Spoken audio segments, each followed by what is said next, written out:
Hi everybody. So I've recently taken a portrait painting class, trying to understand the techniques of Venetian and Flemish paintings, but I kind of fell in love with some of the techniques and wanted to do my own work, but I wanted to take you guys on the process with me, so we are going to do some tutorials, I guess. So I found this painting and I really like it. So we're going to be working on it. I think I want to pick mixed mediums and try to do the skin in more of a colored pencil look, while also doing the details in pen and crayon. So we will be doing that. This is going to be in real time and just part of projects that I do, not necessarily all. These are going to be the exact same, but just a few tutorials for fun. Show you what I'm doing, basically. So yeah, this is going to be in a step-by-step process video so that you can do them in real time and do them separately rather than watching just one video. But today we are going to be I'm going to show you how we did the tracing technique in my painting class for the outlining of the bodice and the overall picture. We're not necessarily outlining all of the shadings. It makes it a little harder to adapt later for the shadows, but we are going to be tracing the very deep ridged outlines. So here we go.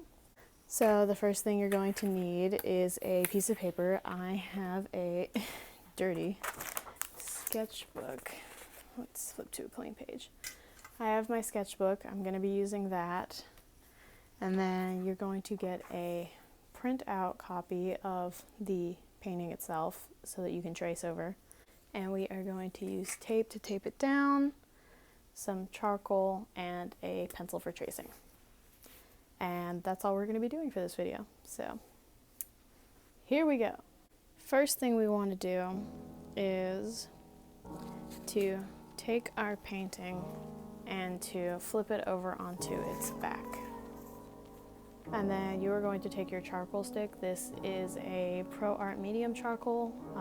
I had it in a drawing kit. You could use just about any charcoal. I think the larger squared off sticks are a lot better than the more chalky thin sticks. They break so easy. You can use a powder too. That might be easier if you just dust it on with a paintbrush, but I'm using this version and we are just going to coat the entire back. Personally, I like a really thick layer for the first part, just to make sure that you don't have to press extra hard and that you're getting really good clean lines. It's okay if it rubs off over here because it'll just wipe away, or we can cover it up later. And I printed this with a little bit of extra room on the side so that when it's done and I can frame it, that it has a little bit of edging around the sides anyway, so it will be covered up.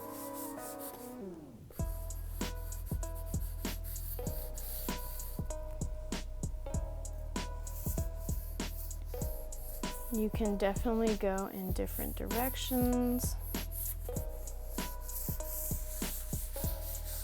Circles tend to help when really trying to get the thicker areas. And you don't need to cover it entirely black, like you can leave white parts, but like I said, I like to get some good coloring. And we are just experimenting anyway.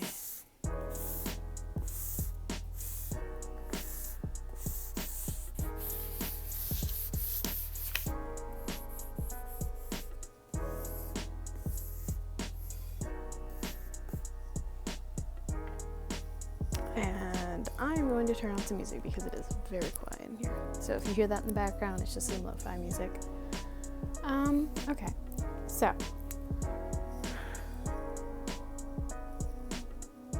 we are done with that. I'm gonna make sure I coat this extra edging a little bit because there tends to be a lot of details around the edging. Oops.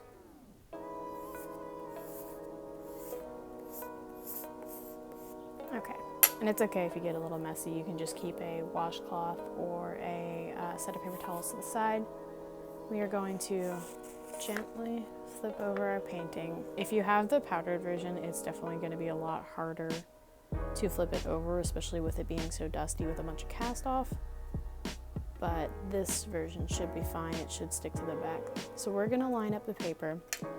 I'm leaving room, again, to make sure that it's somewhat in the center, but also leaving room for after when we have the division line, we cut it off and place it in a frame. We are going to take some Scotch tape. You don't need that much. You can do 2 tiny little strips and place one on the bottom and one on top.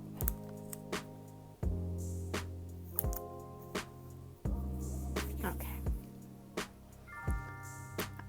If you have a lot more of a detailed or you're going to be spending a lot of time tracing, you can do an extra 2 strips of tape right here to really keep it down if you're not used to doing a lot of freehand drawing afterwards, or you just really want to be extremely detailed about it. You can do a very light edging all the way around and it'll keep it extremely straight and it won't shift. The only downside of that is you can't lift it and check as you go, which I do. So let's begin. I'm gonna start with the body outline, and you don't have to trace with a lot of weight. I tend to press a good bit so that you can see into the painting itself. And then sometimes I go extra and come back around and sketch over. Go down the neck.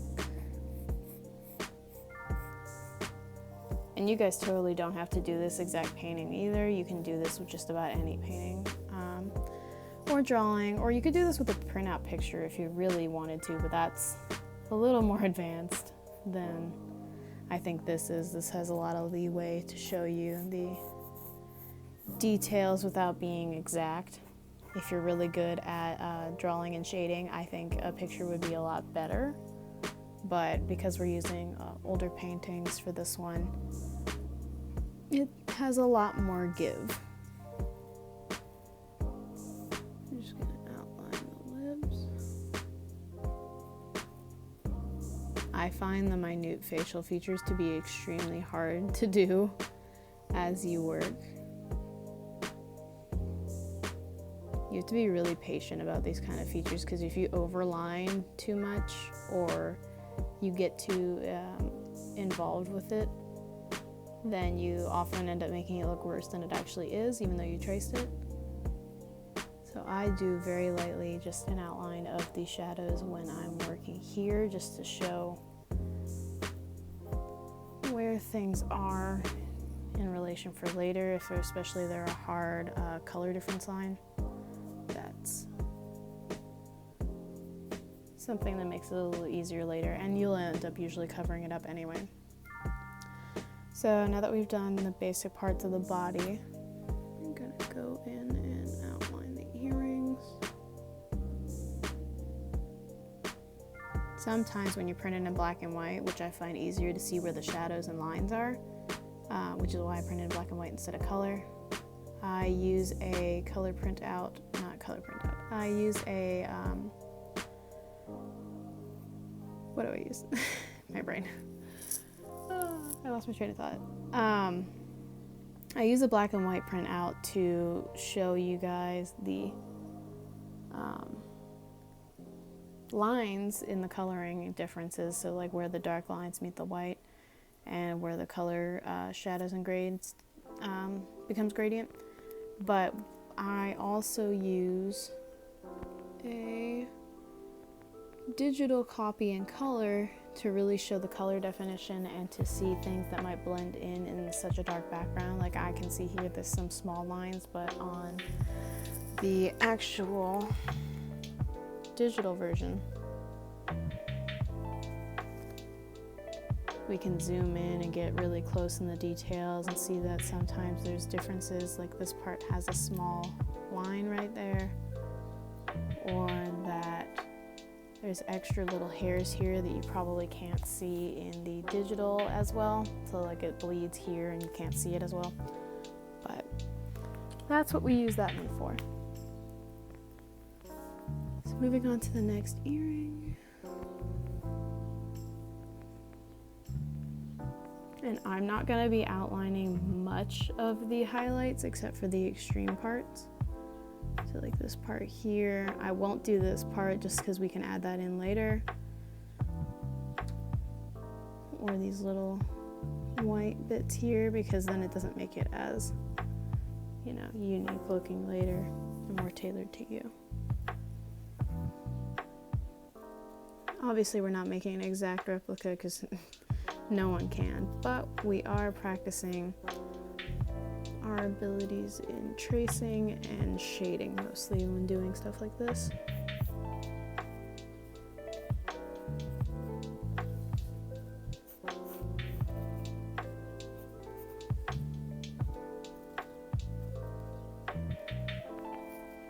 It certainly does not have to be perfect. Again, we're not doing a replica and, you know, selling it. We're just recreating something because it's pretty, and I think it's more satisfying if you do a recreation than print it off the internet and just hang it on your wall or go and buy one.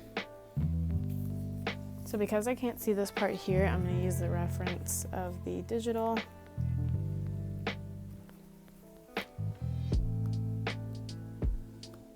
And I can now see that this part does indeed blend in, but there is a hard line here. So we're gonna go down.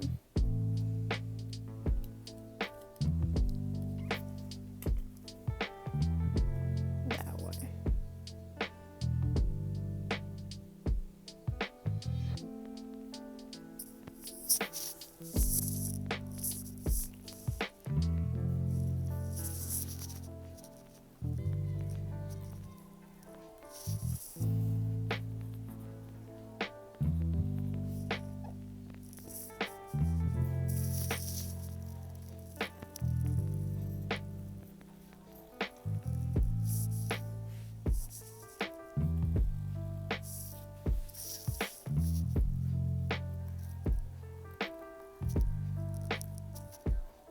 I would say definitely be more vigilant over the parts that are a lot cleaner and have more hard lines than the other parts.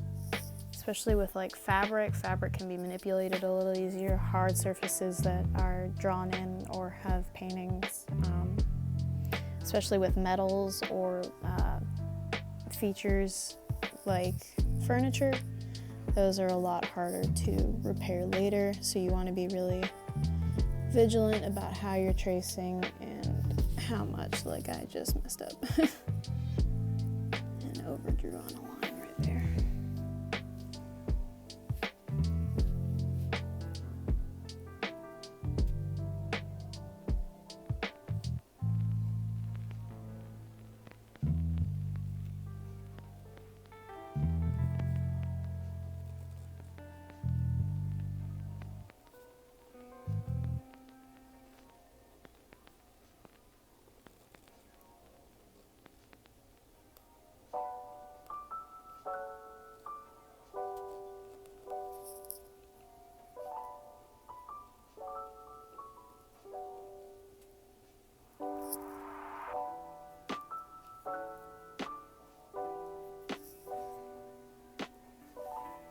Okay.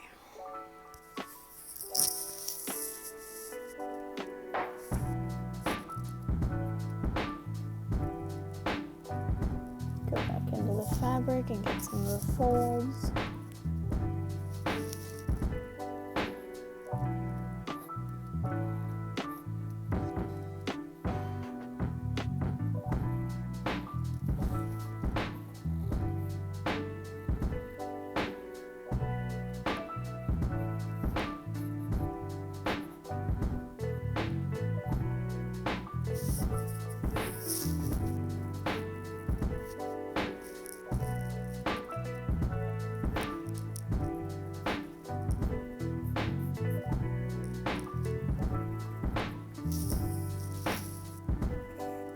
because I know later I'm going to be using a thicker medium that's a lot more malleable, then it doesn't really matter if I outline some of the shadowing here. It'll help me later, especially with such a thick medium, that I can definitely see more of the textured lines and have a little bit more guidance later.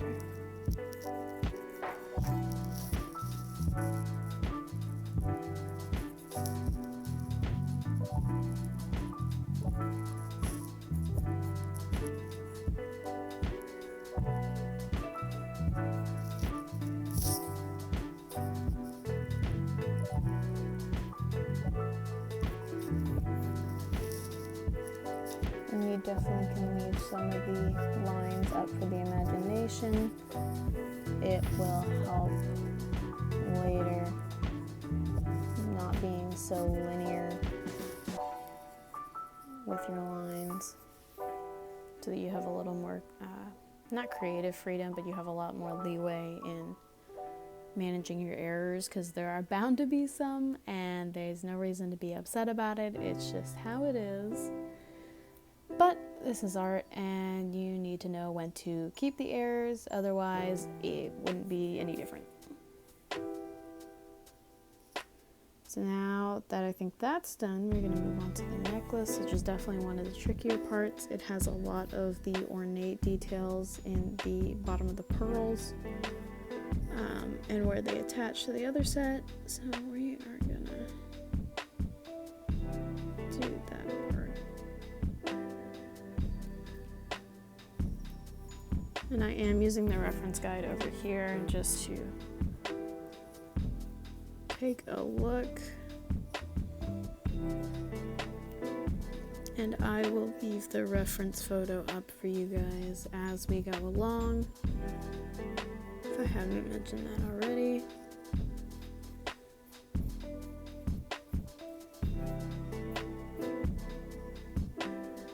Note where your lines start and when your lines end. That's definitely important. Some of them are overlapping while others are underneath. And you need to note when that is.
Go back in and add the little caps.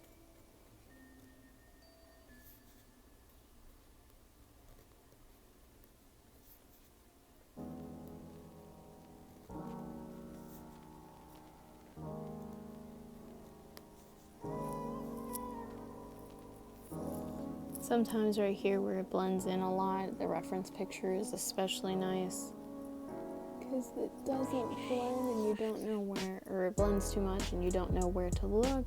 You just sometimes have to note that you need to move on in the next one, because it will blend in this one pearl, at least to the point that we can't see them anymore, so we leave it.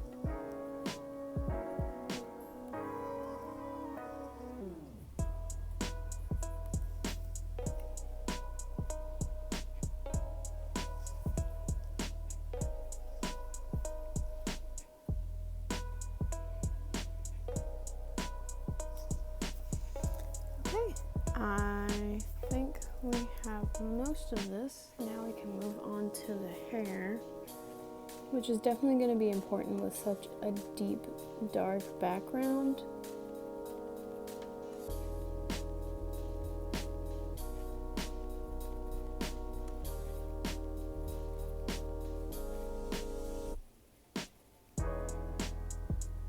You definitely want to separate between the colors.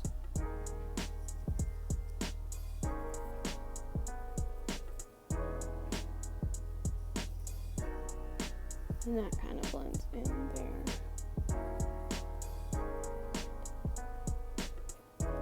It's especially important when doing the hair to note when the color changes. It will help you a lot. Oh my goodness, zoom in. Okay.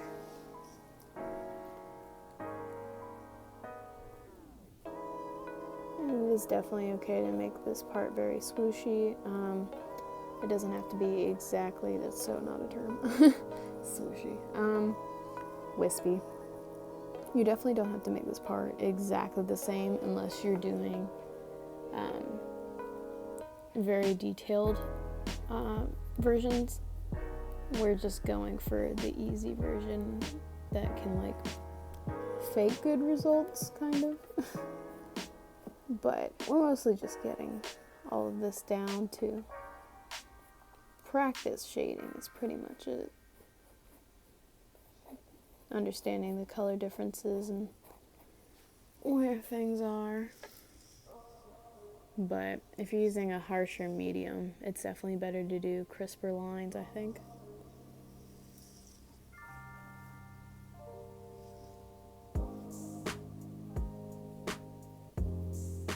Forgot a little pearl right there.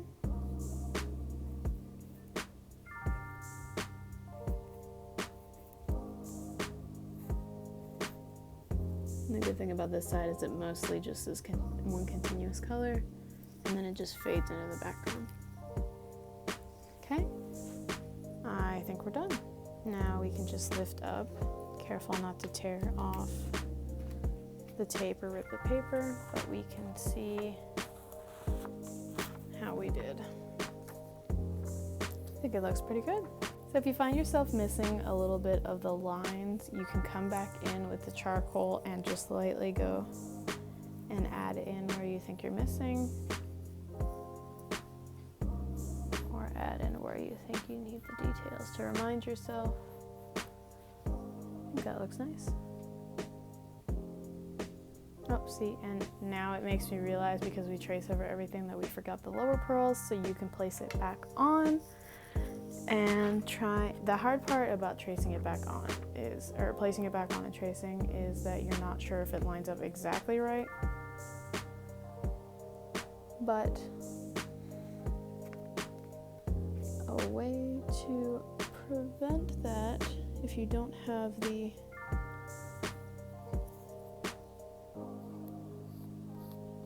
tape lines from before, is to add guidelines off your paper to note where it lines up, so that in case you do have to retrace,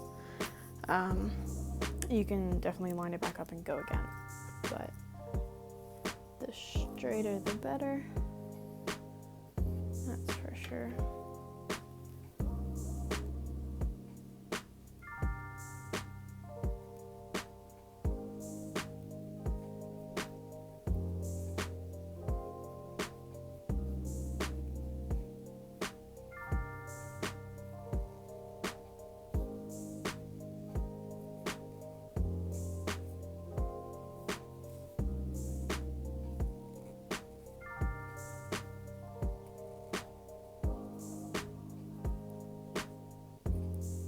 I am certainly enjoying my more creative projects, the ones that aren't a part of the painting class I took this semester, more than those projects. Those were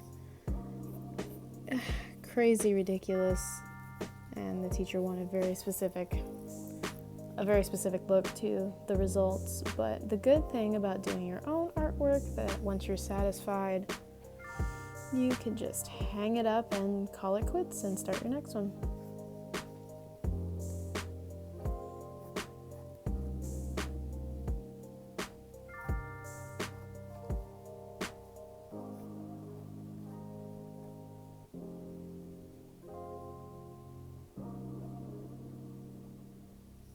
Okay.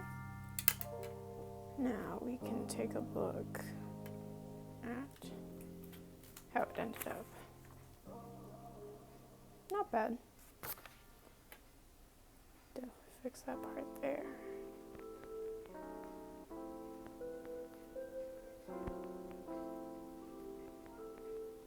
And it's okay if they don't line up exactly. Again, you can go back and add in the parts that you didn't get right, or you can go over it in the medium later, and it won't really matter as much for the end result. I'm just going in and adding the few little bits of details that I missed. And that's it. I'm gonna call it quits, and I will see you guys next time.